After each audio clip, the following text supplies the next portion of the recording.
The world's most powerful man just declared war on the world's largest bank. Donald Trump, JP Morgan Chase. And Bitcoin is at the center of it. But this isn't just about politics. This is about the biggest financial restructuring in a century. JP Morgan has been waging a coordinated attack against MicroStrategy and Bitcoin for months. Margin hikes, delisting, frozen accounts, and then they just did something that confirms everything about this attack. In this video, I'm breaking down the war between Donald Trump and JP Morgan Chase, and why stablecoins and Bitcoin threaten to make the entire banking system obsolete. I'm Brandon from Green Candle. I've been in Bitcoin for nearly a decade and interviewed over 200 of the brightest minds in Bitcoin. If you want to understand the war that's playing out right now and why it could reshape the entire financial system, make sure you hit that subscribe button right now. Let me show you what's happening. Let's start with the attack. JP Morgan and the traditional financial system have been systematically targeting MicroStrategy for months. Here's the timeline that proves it's coordinated. On May 14th, Jim Chanos, a famous short seller, announced his long Bitcoin short MicroStrategy trade, a public attempt to sway market sentiment against the biggest corporate Bitcoin holder in the world. This was the opening shot. Then, 2 months later, on July 7th, JP Morgan implements a firm-wide margin hike on trading MicroStrategy stock.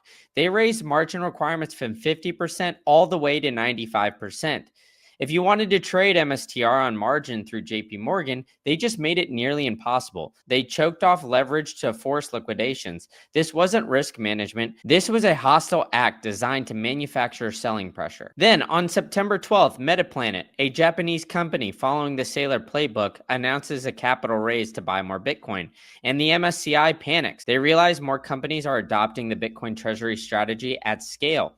In their announcement, MSCI wrote that they would exceptionally not implement Metaplanet's offering to avoid potential reverse turnover. They froze Metaplanet out to obstruct the trend of Bitcoin on corporate balance sheets. This wasn't market regulation, this was gatekeeping. On October 10th, the MSCI announces an extension of their consultation at 8:34 p.m. This came exactly 16 minutes before Trump's tariff announcements that triggered a global flash crash. They buried this announcement during macro chaos. Then, on November 20th, JP Morgan dredges up a 42-day-old MSCI note and raises the alarm on a potential MSTR delisting. This rule impacts 39 companies. JP Morgan only mentioned one, MicroStrategy. Today, we've seen frozen MSTR share transfers out of JP Morgan, failure to deliver spikes on MSTR stock. Jack Mallers, a major player in the Bitcoin space and CEO of Strike, gets his bank account frozen at JP Morgan Chase. No warning, no explanation, and no due process. This is not coincidence, this is coordination. But here's where it gets even more blatant. While JP Morgan was attacking MicroStrategy, they were doing something else. They released their own Bitcoin-backed bonds. Let me say that again. JP Morgan, the bank attacking MicroStrategy for its Bitcoin strategy, launched a product that directly competes with MicroStrategy's preferred stock offerings.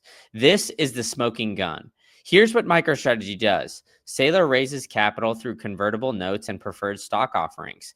Investors give MicroStrategy money. MicroStrategy uses that money to buy more Bitcoin. Investors get exposure to Bitcoin through MicroStrategy stocks, and it's been wildly successful. MicroStrategy has outperformed almost every stock in the market. 650,000 plus Bitcoin on the balance sheet, $100 billion market cap. Here's what JP Morgan did. They created Bitcoin-backed bonds. Investors give JP Morgan money. The bonds are backed by Bitcoin exposure. Investors get exposure to Bitcoin through JP Morgan's product. It's the same playbook. Attack the competition and copy the competition. This is corporate warfare disguised as market regulation. Think about the timeline. July, JP Morgan hikes its margin requirements to 95%. September, MSCI blocks Bitcoin treasury companies from getting into indexes. November, JP Morgan raises delisting alarms about MSTR. Meanwhile, JP Morgan launches their own Bitcoin bond product. They're not attacking MicroStrategy because Bitcoin is bad. They're attacking MicroStrategy because MicroStrategy is winning. And JP Morgan wants that market for themselves. This confirms everything. The margin hikes, the delisting threats, the frozen accounts. It was never about risk management. It was about eliminating the competition. And now Trump has entered the war. Last week, Trump posted on Truth Social directly connecting JP Morgan with Jeffrey Epstein. He called out Jamie Dimon and JP Morgan's relationship with Epstein publicly. This wasn't random. Here's the context. JP Morgan maintained a banking relationship with Jeffrey Epstein that continued even after his 2008 conviction. They've faced lawsuits over this relationship. They settled for hundreds of millions of dollars. Trump is bringing this up now while JP Morgan attacks Bitcoin companies. It's calculated. It's leverage. It's a signal. It's a declaration of war. And here's what connects it all. Trump has positioned himself as pro-Bitcoin. Michael Saylor has been the most vocal corporate advocate for Bitcoin. MicroStrategy holds over 650,000 Bitcoin.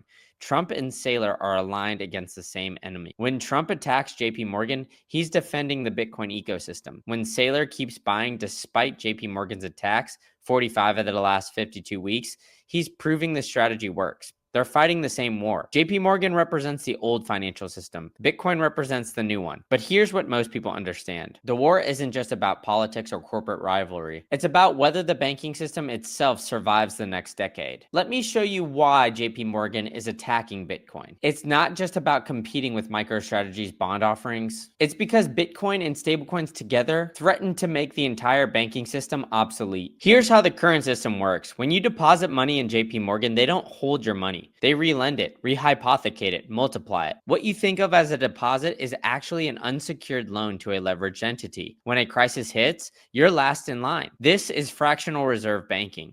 Banks don't just lend money, they create money with every new loan. This is the hidden engine behind inflation, asset bubbles, and systematic fragility. But here's what's changing. Stablecoins backed one-to-one by short-term treasuries operate completely differently. They're fully reserved, transparent, instantly redeemable. When you hold a stablecoin backed by treasuries, you're not making an unsecured loan to a bank. You're holding a direct claim on US government debt. You become senior to the bank. And this is why JP Morgan is terrified.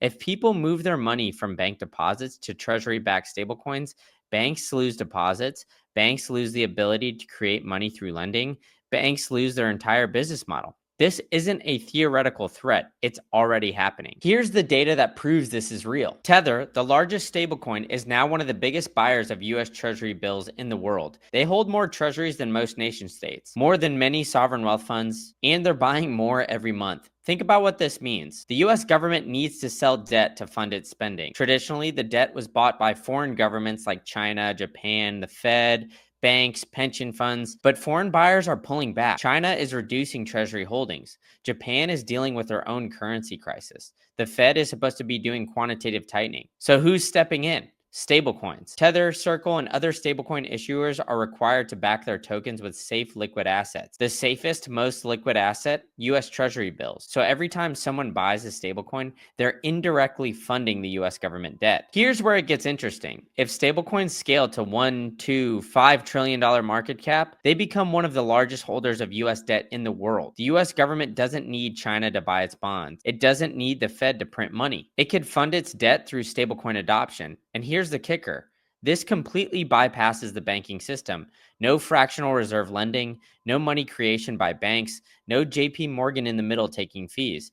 This is why JP Morgan is attacking Bitcoin and launching competing products. They see what's coming. If they can't stop Bitcoin, they want to control Bitcoin. That's why they attack MicroStrategy while launching their own Bitcoin bonds. Eliminate the competition, capture the market. Now, some people watching this want to understand what's happening, but have their wealth tied up in traditional banking. This is where having liquidity outside of traditional banks like JP Morgan is critical. And that's where salt lending comes in. Salt lending lets you borrow against your Bitcoin without selling it. Here's why this matters during this war. If JP Morgan can freeze Jack Mallers' bank account with no warning, they can freeze yours. If you need liquidity, you don't want to depend on a bank that's actively attacking Bitcoin while trying to capture the market for themselves. With Salt, you can keep your Bitcoin, get the cash you need, and you don't need to rely on JP Morgan or any bank that could freeze your access at any moment. Your Bitcoin stays yours, your liquidity stays accessible, no conflicted bank in the middle. And the best part of all of this is that Salt gives some of the best rates in the industry, starting at 9.95% with a 12-month duration, 70% LTV, no prepayment fees, no credit checks. And best of all, with these crashes, you don't need to worry about potentially being liquidated with their Salt Shield product. So go on over to saltlending.com/green-candle or the link down in the description. And they've got an exclusive offer for Green Candle listeners. So be sure you sign up today. Here's what's actually being built right now. A completely new financial architecture. Treasury-backed stablecoins that are fully reserved, digitally native, programmable, replace traditional bank deposits as the default store of liquid value. Tier 2 is fully reserved private banks. They accept stablecoins but don't create credit, operate as true intermediaries, lend stablecoins at real market rates, and they give interest rates that reflect real supply and demand, not Federal Reserve manipulation. This two-tiered system neuters fractional reserve banking. Banks stop being money factories. They become what they should have been all along, disciplined lenders. And the new institutions are structurally advantaged. They're not carrying $2 trillion in toxic assets that legacy banks hold from the 2008 bailouts. They're not tethered to the 9% of publicly listed companies that are zombie firms, surviving only on cheap debt while producing no real value. The old banks are loaded with dead weight. The new system is lean, transparent, and fully reserved. Stablecoins don't destroy the state. They re-centralize monetary financing at the fiscal level. They cut out the Fed, they cut out banks. Sovereign debt becomes programmable money. The bond becomes the base layer. JP Morgan sees this coming. This is why they're playing both sides, attacking Bitcoin companies while launching Bitcoin products. They're trying to position themselves for the new system while defending the old one, but you can't fight the future and join it at the same time.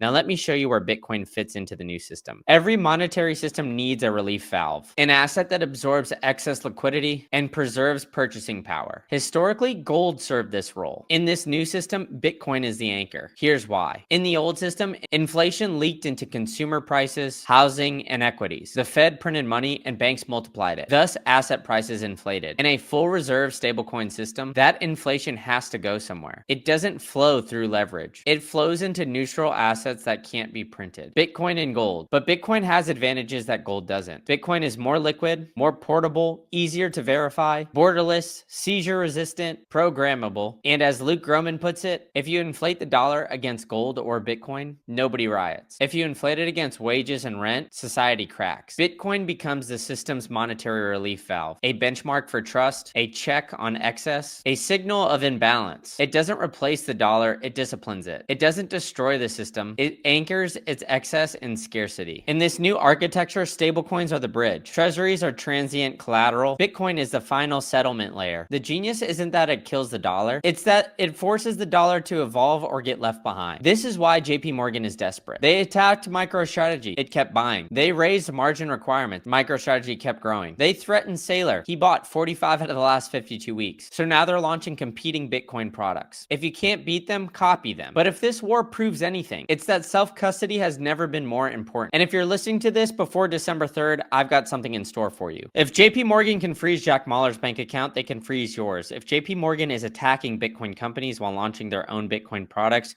you don't want your Bitcoin trapped on their platform or any exchange caught in the crossfire. That's where Trezor comes in. Trezor is one of the most trusted hardware wallets in the space. Your keys, your Bitcoin. No bank, no exchange, no JP Morgan that can freeze your access. Move your Trezor into cold storage with Trezor. Go to the link in the description.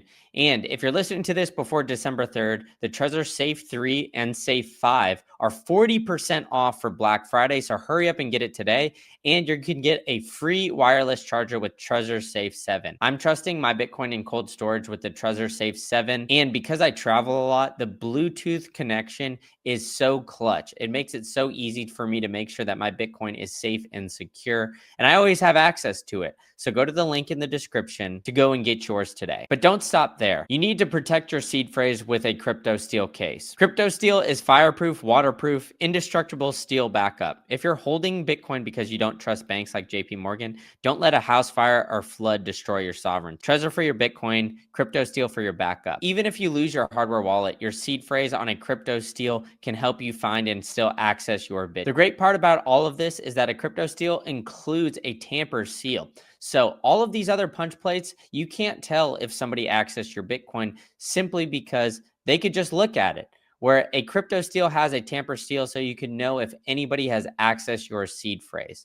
So go to cryptosteel.com/greencandle or or the link in the description and use promo code GREENCANDLE for 10% off your entire order. Now let me show you the bigger picture. Here's what most people don't realize. This isn't coming. It's already here. The Federal Reserve began with a legislative coup in 1913, passed during the holiday recess. Centralized credit issuance disguised as stabilization. Every crisis since, Great Depression, 2008, COVID, only strengthened its grip. More centralization, fewer banks, more opacity, less trust. But the fight for monetary sovereignty didn't begin in 1913. It began in 1832 when Andrew Jackson vetoed the second bank of the United States. Jackson saw the bank as the cartel, a mechanism for elites to control money and policy. Jefferson warned of the same. He said, quote, "I believe that banking institutions are more dangerous to our sovereignty than armies." Jefferson warned of the same. He even said, "I believe that the banking institutions are more dangerous to our liberties than standing armies." What's emerging now reverses the hierarchy. The individual becomes the senior to the bank. Central planners shrink in relevance. Transparency replaces opacity. Inflation becomes a signal, not a policy tool. And it's happening without legislation, without protest, without permission. The revolution was written in code. Trump versus JP Morgan is just the surface. Underneath, a new monetary policy is being built. Stablecoins displacing banking deposits. Treasuries becoming more programmable money. Bitcoin anchoring the system into scarcity. JP Morgan isn't fighting Trump. JP Morgan isn't fighting Saylor. JP Morgan is fighting for survival. And the fact they're launching Bitcoin bonds while attacking Bitcoin companies proves they know they're losing. You don't copy an enemy's playbook if you're winning. The world's most powerful man declared war against the world's largest bank. JP Morgan represents the old system. Trump, Saylor, and Bitcoin represent the new system. The war has begun, and the data shows Bitcoin is winning. For breakdowns on the war between TradFi and Bitcoin, make sure you hit that subscribe button. Let me know in the comments what you think of Jamie Dimon and this attack on Bitcoin and MicroStrategy while hitting that like button, and check out one of these great 2 videos I've got right here. Thank you all for watching, and I'll catch you guys at the next one.